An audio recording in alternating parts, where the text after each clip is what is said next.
What's up, degenerates?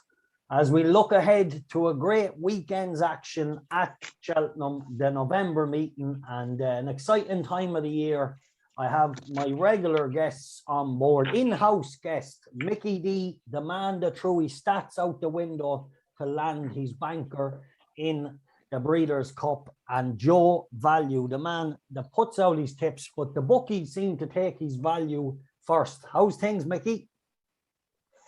Things are good. Great weekend last weekend. I ordered a little small pallet of Radox on the Saturday morning, so I took out a couple of boxes on Saturday night. Lay back in the bath and put on the recording of Love's Only You winning the Phillies and Turf, and put on the Vapor song. I'm turning Japanese. I think you're turning Japanese. I really think so. Joe Value, how's things? Not too bad, Paddy. Not going as well as Mickey D now, the bookie basher, but tipping along nicely. Looking forward to Cheltenham now, and I'm very grateful to Cold Beer Sports for giving me this opportunity to go over to Cheltenham and add some more content to the channel. Oh, you go out there, Joe, and find a few winners for us and enjoy yourself. Mickey D, just a quick word. You landed your banker in the Breeders' Cup, a thrilling finish. Were you ever in doubt? Slightly on the turn for home, but I knew she'd finish very strong. She didn't get an easy passage a lot of the way, but she got through the gaps. She's strong. She'll be hard bet in the Japan Cup as well. She's running in it. I think she's the 5-2, 3-1 favourite for the mile and a half.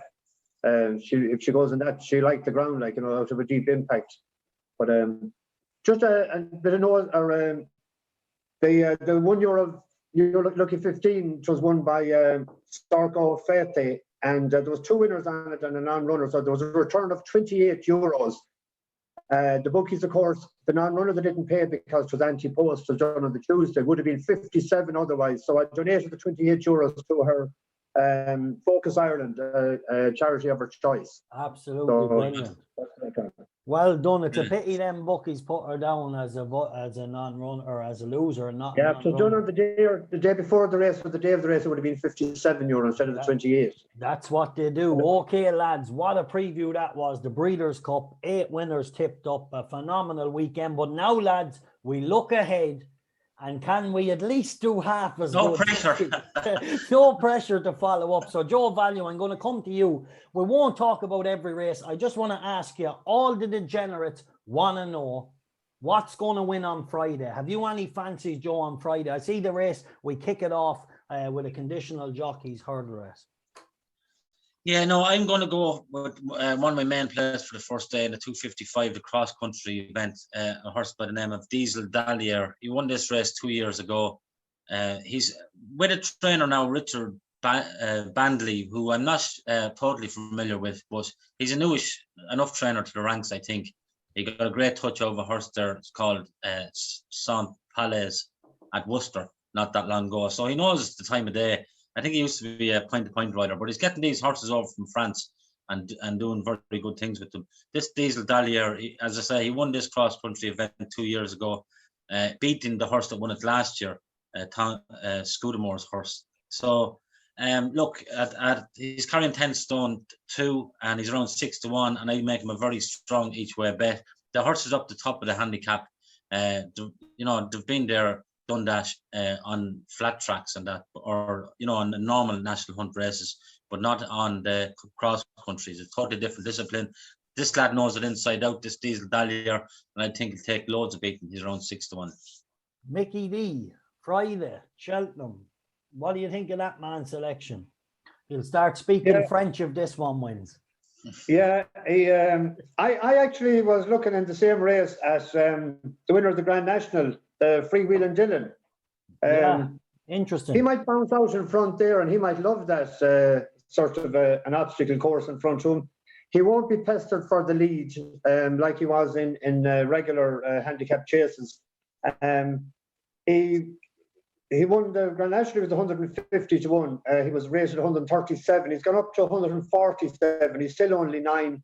I could see him popping out in front there and and make an all if he likes to. And I'd imagine he would be like, there's he's a good jumper, and he'd be my selection in that race. You're up 10-1. Definitely interesting, Mickey. I think we're in agreement here. I thought he was lovely weighted for an Irish national winner, and he's ran okay since. He hasn't been blown out. He ran well off that mark when he finished fourth, or off 145. Then he went up to 146. He probably didn't run as good the next time, but didn't disgrace himself. So definitely an interesting horse for me. Just a quick word, lads. So we kind of have that well wrapped up. The first race in Cheltenham, Joe Value, I'm going to come back to you. Paul Nicholls' Scatman here has some really nice form in the book. The horse that finished second came out and won. The horse that finished third came out and won. He's at the head of the betting around 11-4 off a mark of 125.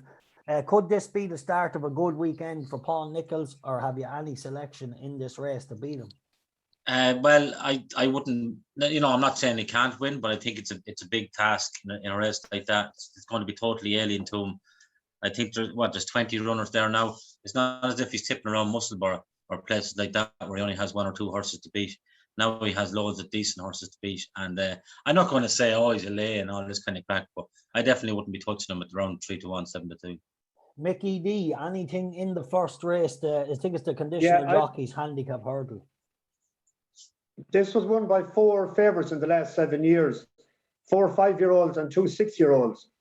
Art Approval was my choice in this race. It says 3 runs in Cheltenham. It was second to Favor, or that's FAIVOIR, it was 4-11 in a maiden hurl last year. Now that's rated 144 over hurls and chases.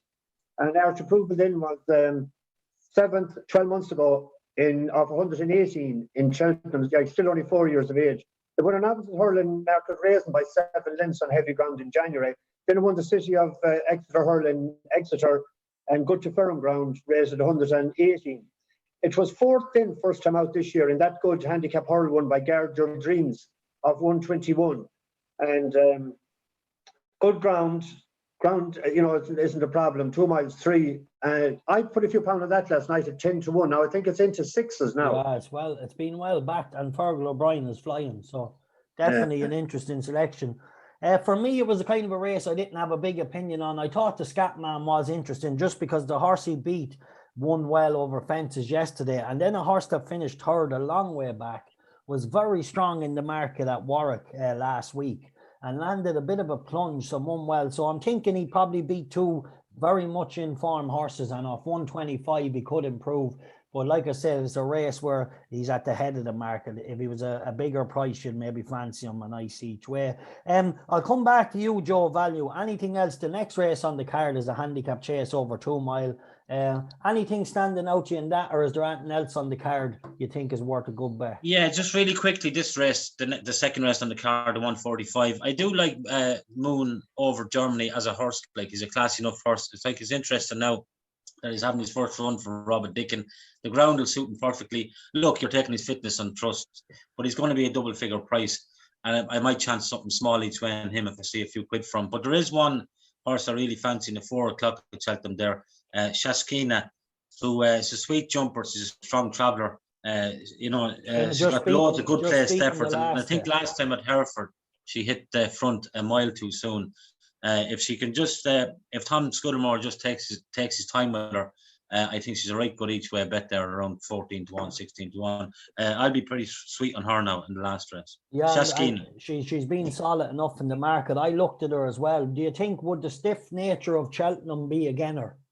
I would be afraid of that, absolutely. The Spinal Hill will be a bit of an unknown, but I can tell you one thing, there won't be too many travelling as well as are coming down the hill. Yeah, no, I looked at her myself. I thought she was interesting, and I thought if she got the ride to get home, she could run well. City Derby, definitely very interesting at the head of the market. But I'm going to give just a quick mention while we are on the 4 o'clock. Focal Duke, this horse, Kevin Brogan. Now, look, it's after running around flat tracks in the likes of Fakenham and I think Uttoxeter, but it won well its last twice. It's only a 5-year-old. And at a big price, I might take him each way. Maybe, hopefully the bookies will pay 5 places. You don't know, but it's 12-1. And I just thought it will have to improve a lot because it's a much deeper race. But he's coming in off the back of 2 wins, so we can't really fault him. Mickey D, anything in the 4 o'clock, Mickey? I know I have to stay loyal to my little rooster samba dancer one time. Yeah, Huh? I tell you, there was a man doing a dance in Galway, and when we were in the tent, some woman came up to me and says, "What's he doing?" I said, "He's doing the samba dance." Yes, exactly. I hope to be doing it again Saturday. I'm in practice. Hey, some moves, I tell you, some moves. Right, I Yeah. just want to flick back to the second race here. I thought Kappa 12 was interesting. I actually tipped them up in the goal there, the service earlier in the week. I just thought, hopefully they're all on by now. They should be. I backed it at 5-1. I just thought it's on a roll. It jumps well. The 2 mile in Cheltenham should suit it. It travels well, which you need in these 2 mile handicap chases around Cheltenham. You have to travel. If you get if your horse doesn't help you here, it's very hard to hold a posse over 2 miles. So I thought Capwa Tall on Friday, definitely a solid each way bet. And maybe 5-1 is a bit of value about a horse coming in here off the back of a nice return win. Although he was being challenged by a faller at the last in Stratford, I have a feeling this horse pricked his ears just before he got to the last. And maybe he'd have well won anyway. And the handicapper might have made a mistake. I think he only put him up, don't quote me on this, but only maybe £3 or £4. And I think, £3 or £4 for a nice display of jumping and a win last time out. Plus he's won his 3 previous. Definitely interesting. Right, there's a very interesting novice hurdle here. Mickey D, I'm going to come to you first. It's the 330, and this is a grade 2 over 2 mile 5. The horse and Nichols is heads the bet, and he's very short now. He's 5-4. Off Your Rocco, definitely done nothing wrong. Blazing Cahal came back with a win in Galway, and then Kay Fernando getting the win. And Current Mood, another mare that won her last couple. Mickey D, could this favourite be the real deal? Because he'll have to be to beat this field. I'll let those run now and then I'll form an opinion on the race after. There was one other horse that I liked on Friday, was Magic Saint in the 145 in a clash with your horse. It won the race last year off 12 stone. It's carrying 12 stone 1 this year, and Angus Chachida takes 5 off. It's only still 7, and it's the second run back after it wins up. So I'm having that. So I might do a reverse forecast with your one. Yeah, and just a quick word on Joe Value selection. If anyone would like to back it, it's 33-1. I just checked the prices. The Moon over Germany, so a massive price if you did want to have a few quid each way before the bookies pull it to 6-1 there this evening. Honest to God. Right, on Friday. So I think that's it for me. So just round off, Joe, your best bet for Friday there. Yeah, no, I really like that Diesel Dahlia in the cross country. He's been there, he's done that, and he's pretty much ground versatile as well. And also that trainer, he's new enough trainer to me anyway. And I really like the way he's going about things so far. Yeah, and that's just to clarify, that's the 430 lads, I think, is it? Or the no, sorry. No, sorry, now. It's the 255. Yeah, the cross-country race sold as the 255. Mickey D, give us one on Friday to bash the bookies, whether he's with your stats or against them. They're to prove it each way. I'm on him at 10-1 last night, and I think it won't be out of the first 3. And that's in the 110 on Friday, lads. So definitely interesting. I'm going to go with Capatoile in the 145. I know the 2 boys have gone against me here. But hopefully my lad can hold his form and improve a little bit to run a big one. I thought the price was very fair, and I like him. Right, we'll move on to Saturday. Mickey D, I'll come to you first. Can you bash the bookies? We'll just do the same thing. We won't worry about each and every race. All the degenerates want to know, and all I want to know, Mickey, is where am I going to make money on Saturday?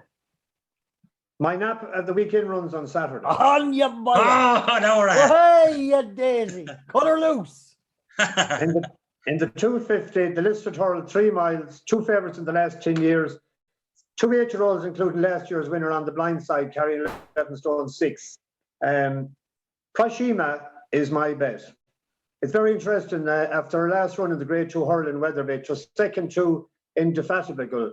And she was given, there were like 2 mares, but she was giving her £7. And raced with £6 exterior. So she was £13 wrong. And she's only beaten 2.5 lengths. Paisley Park was 3rd in that race. and he was given only £6 instead of given £21. So she ran very well. They rode her to get the trip. She was at the back of the pack. When she was with Tom Dashcombe on the flat, she was rated 104. She's a good jumper, and she travelled really well into the race. And it was between the two of them coming to the last. Indefatigable had to run over the flat, a winning run over the flat, and had more toe after the last. So I can see her winning that race. I backed her last night at 4-1. I think she's 3-1 now. Yeah, no, But she's my nap. She nap. So that's, lads, just to clarify, Mickey's nap in the 250 on Saturday at Cheltenham. Poor Shima. She definitely ran well, Mickey. As you said, they were hanging on to her as long as they could. She was travelling like the winner. She just couldn't get after the horse late on. Definitely looked like much the best horse through that race, in fairness. Joe Value, would you be in agreement with Mickey? Because I have one that'll beat Mickey's out of sight. For Shima, did they get a sex change since his last run, did it? It's a Geldon, anyway. Does it matter if it fills Mickey's pockets? Apologies. If it fills Mickey's pockets, the mare that won, or the one that won that race, was a mare. That was it. Oh, that's my memory. Maybe right. I wrote down mare here. No, in the Fahable. You're having a mare. I know. The 250 there at Cheltenham. Look, I kind of was giving Valentino Dancer a chance. He's a horse that needs to be held up for the last minute. And in an open enough race now, I would have thought that had a chance. But I can understand Mickey's way of thinking. And I think I know what Mad Merrigan is going to say as well. And I can understand his. I'd be looking for a bet on Valentino Dancer without the 2 years, to be honest. Yeah, definitely interesting, but he has no chance as well. No, Ballymilsey is 5-1. I think he's a cracking bet. Like he has gone up 7 or 8 pounds, but this horse was clueless for the last 2 years. Absolutely, or Jeremy last 2 years. When he started out anyway, when I watched him in his hurdle races, he did little immature things. He came back with a return win. Now he is up 8 pounds, but he's a good horse, and I think the likes of the ones the boys mentioned are going to be sitting out the back. This lad will be handy enough, hopefully. He won't be too far back, you'll be thinking. And I just think he's just if there's one in here that can just improve again, because he just didn't know really what to do last year. He came back, he got a nice win this year, albeit the horse he beat was well bet the other day. He pulled up, but he won it very, very easy. And I expect him to keep progressing this season. Hopefully, he can show it. But at 5-1, I'd go an each way bet Ballymilsey to deny the 2 boys. Saturday, lads. So, do you know what? We may give the big one a race, as Mickey D would say, the Green Bookie Handicap, the Gold Cup. Yeah.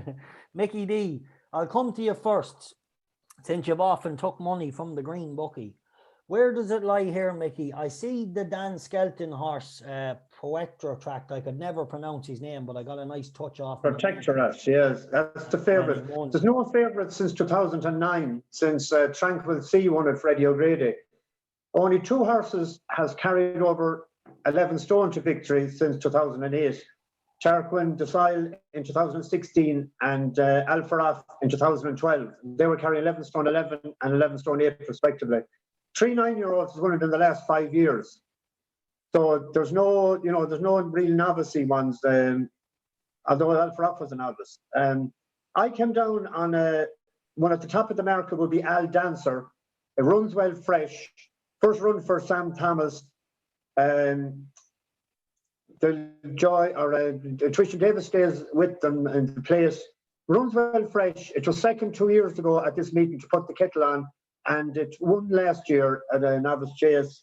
So I'm going to take that around 7-1. And as an outsider, Spirit of the Games is 33-1.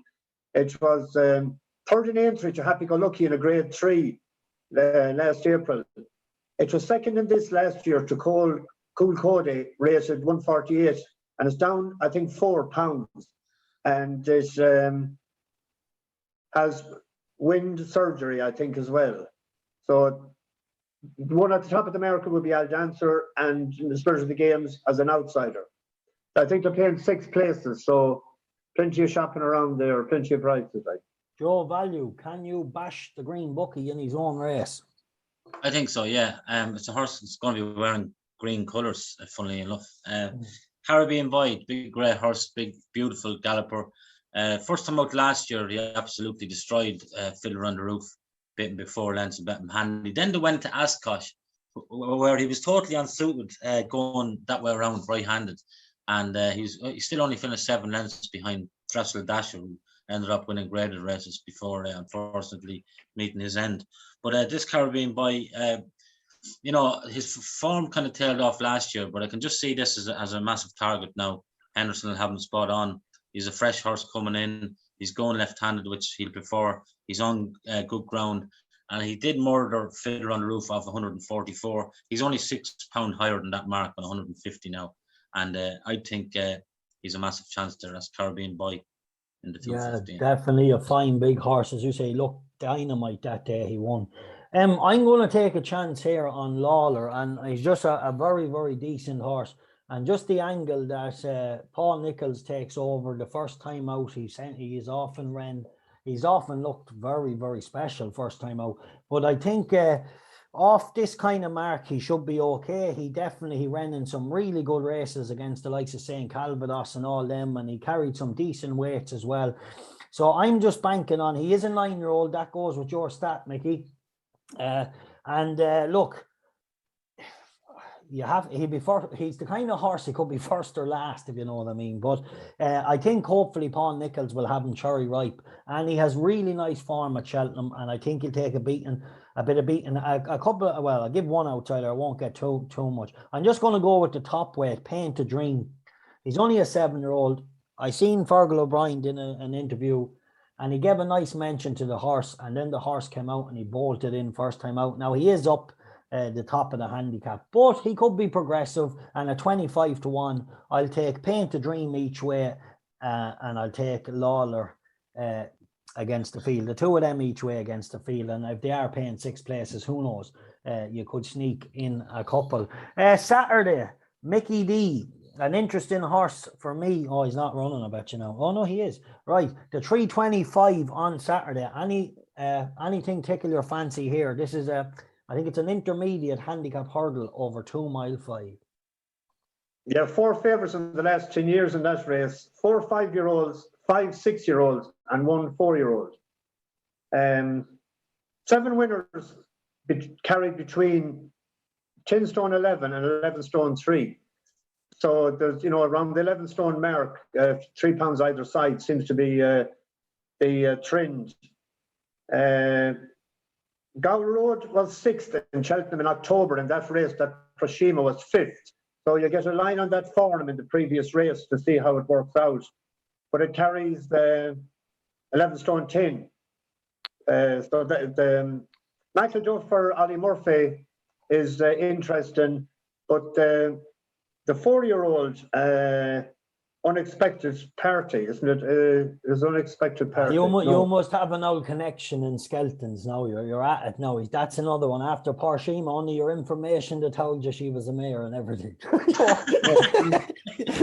you want to get onto that connection. Unexpected Party was up £11 to 120 after a fast side win last time in Weatherby. Yeah. So there were just 3 to look at and form their own opinion. I've no great. I'm not going to tell anybody to back anything in the race. Just keep an eye on the previous run of Proshima to see how does that form. See if there's any money for McElduff. It's about 5 or 6 to 1. Unexpected Party is sort of up £11. That's just my reading on the race, but I've no great selection, to be honest.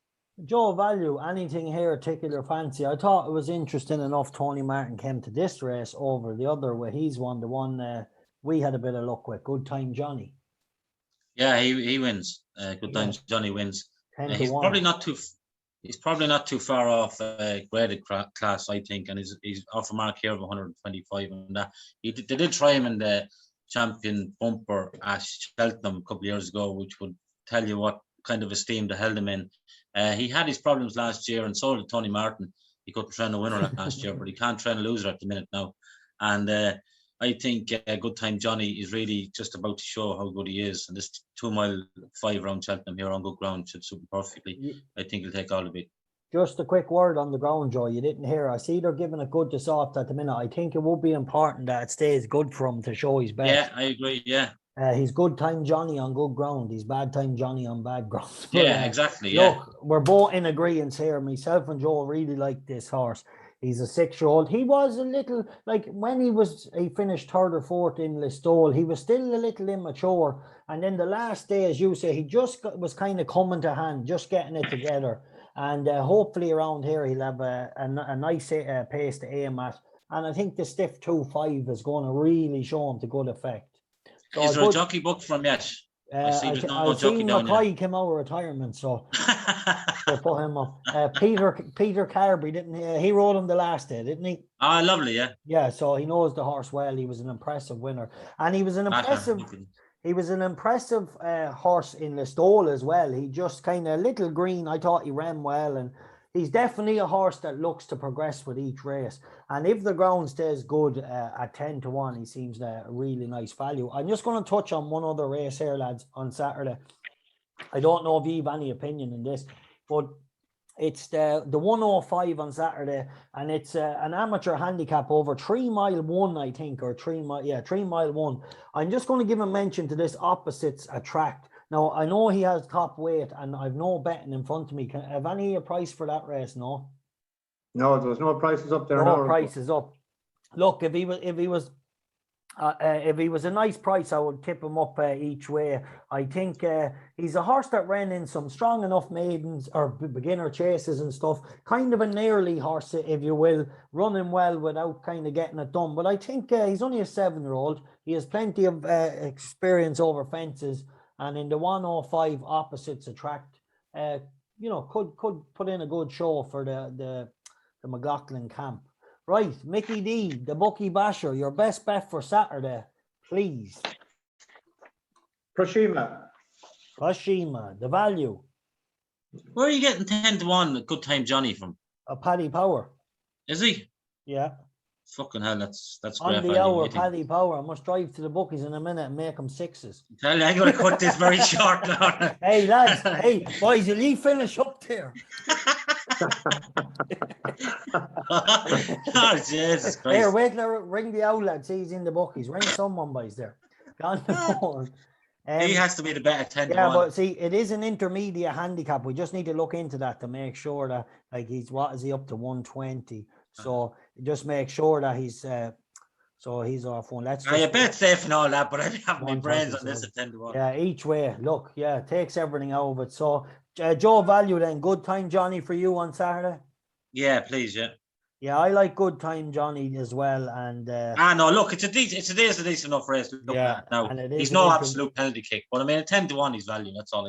Yeah, no, the price is right for a progressive horse that we haven't seen the best of. Look, for me on Saturday, I'll stick with Ballymilsey and Good Time Johnny, and maybe a little each way double on a horse at 10-1 and 5-1. 2 horses coming in off the back of career best runs. Right, the bookie basher and the value. What about Sunday? Not a card I had an awful lot to look at yet because they have no decks and that, but I'll come to you first, Mickey D. Is there one here where you could really kick them in the nuts and make them push the wheelbarrow home for you? Yeah, I hope so. And the Slaughter Chase, Grade 2, Nubie Negra. The 220 on Sunday, lads. Yeah, Nubie Negra. It was one of my top 3 big fancies for Cheltenham gone by, and it finished second to put the kittle on. It just didn't ping the last one good enough. It runs well fresh. Last December, it beat Altior in the Desert Orchid in Kimpton. It has Ranson's Punchestown, which was 3rd. I know that Put the Kittle on is 4 for 4 at Cheltenham, but with the £7 allowance, race is pretty, neck and neck. There'll be 165, 166 between them. So I'm on Nubie Negra, 7-4 last night. Was my bet of the day. And in the Greatwood Hurl, there's no favourites in the last 13 years. 7 of the last 11 has been 5 or 6 years of age. The shunter won it last year to the 7-year-old. Adagio is top weight, is rated at 147. It's only a 4-year-old. It was second to Montmoral in the Aintree Juvenile Hurl. And 3 4-year-olds have won this in the last 10 years, Olgard, Delarca and Brampour. So if the decks aren't out, but that could be classy enough at 147, like to win or run very well anyway. But as an outsider then, it's 14 or 16 to 1 is Bubba Boy for Dennis Hogan. It's an interesting entry. It's only 6. It won in Galway in 2020 off 108. It's a third in the stole in a grade B hurl last year off 121. 3 runs this year. The second last one, it was second to Arcadian Sunrise off 123 in Galway. And then it was second to Dicer Diamond off 127 in Listowel. And Escalade was fourth in that race, won very snugly in Down Royal. It's running off 130 now. I think it's still well handicapped.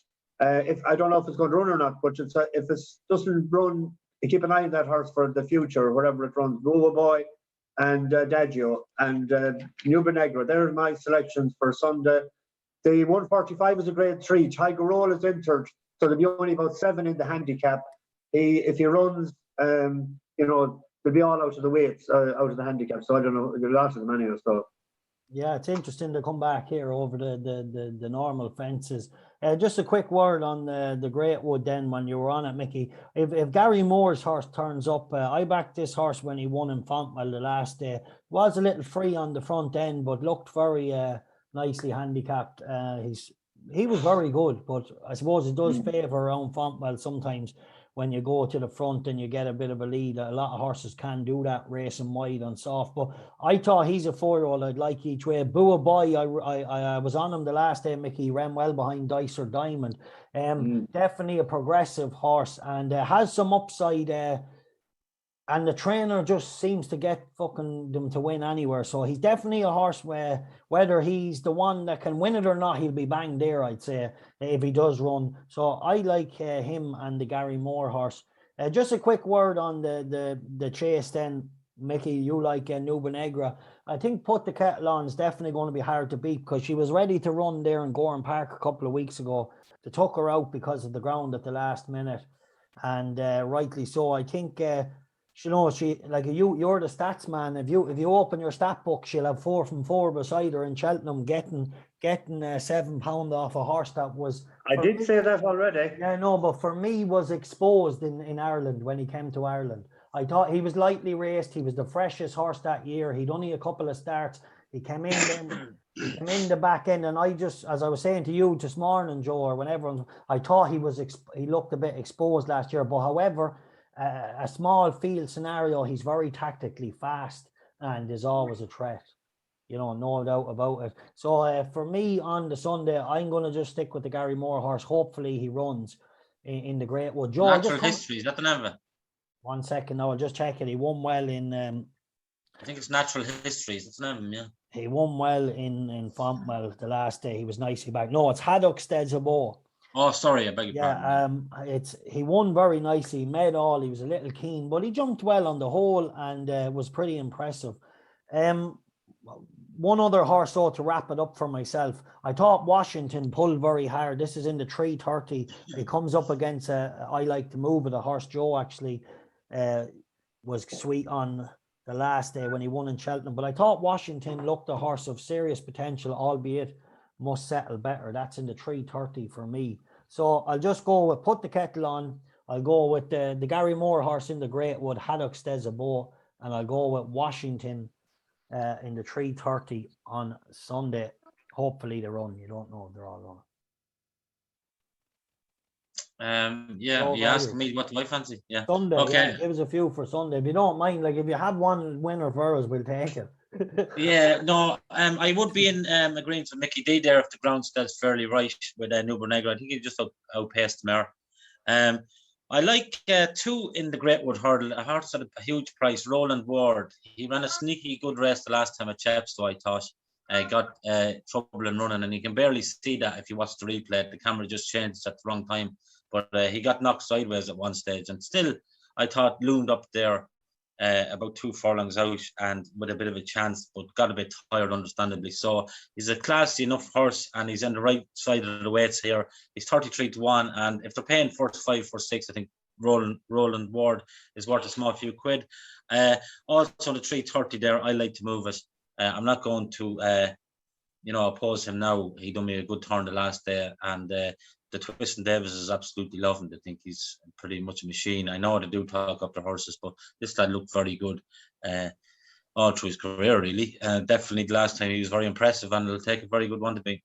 Yeah, absolutely. Totally in agreement. Right, so lads, nail the one for Sunday. Mickey D. Nube Negra. Joe Value. I like to move it. I'll go with Gary Moore horse each way if he shows up. Haddocks does a boat. Obviously, we don't know, lads, if they're running. But anyway, hopefully, lads, we landed on a few winners for the old degenerates.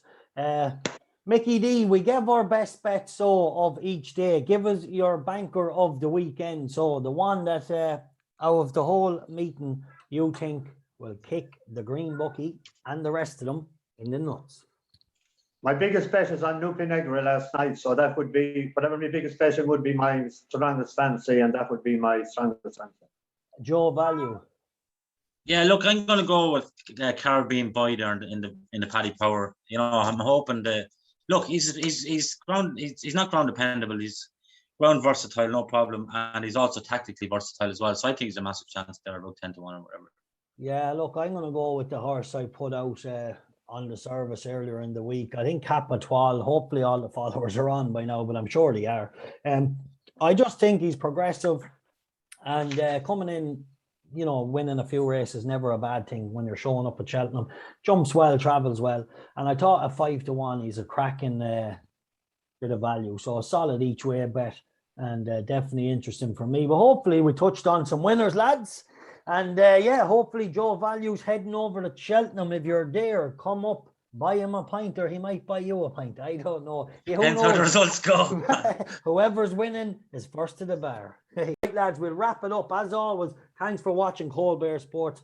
From myself, Mickey D, the basher, Joe the man with the value. God bless. Take care. Enjoy Cheltenham.